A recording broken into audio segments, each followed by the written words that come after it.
build teams and to do things like this. It just costs them money.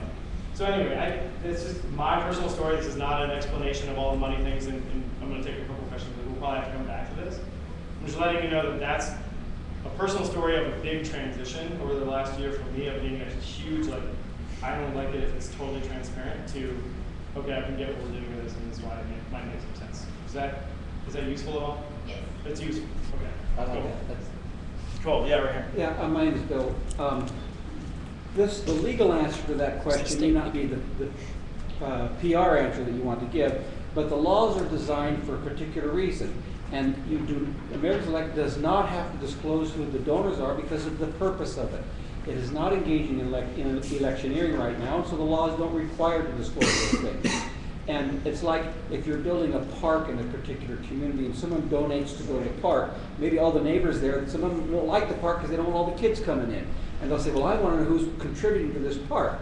Well, the law doesn't require to disclose who that donor is because the government and the people have an interest in disclosing only for particular issues. And since we're not electioneering, there's not a requirement to disclose.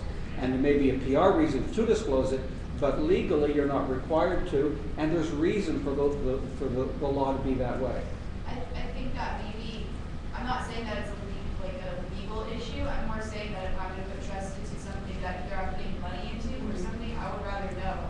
Or a political party, whatever you guys want to call it, if you're saying that you're nonpartisan or you're neutral, I want to know that you're not getting contributions from other political parties. Like, Right. That's my main. Yeah. And I think that ultimately is the thing, right? Like, this has to be, people don't join something and they don't make the choice to lead with you and with us unless they can trust it. And that's what we have to address. So I think it's a really valid, important concern. Okay, we've got 6 hands up. Let's go boom, boom, boom, boom, boom, over here in the back.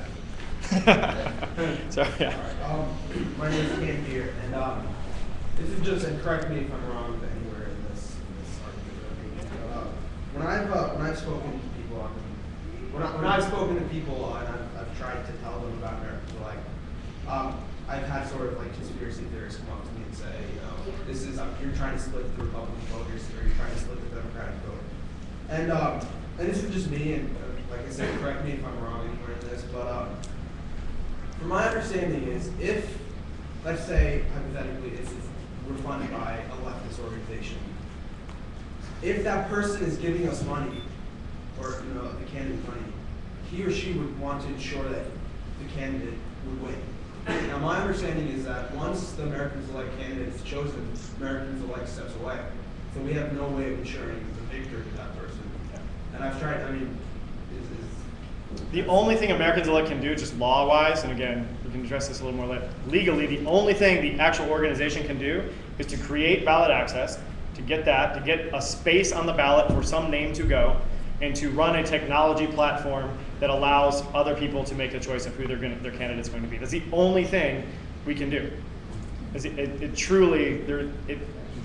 Elliot and Khalil and everyone else will go to jail if they try to promote a candidate. Like, they cannot do it, or else there will be very serious legal repercussions. So I think that's it's a good point, and we'll at some point, if we don't remind me, we'll come back to this idea of ballot splitting, vote splitting. Yeah, back here we had a hand. Yeah. Bruce, how about something like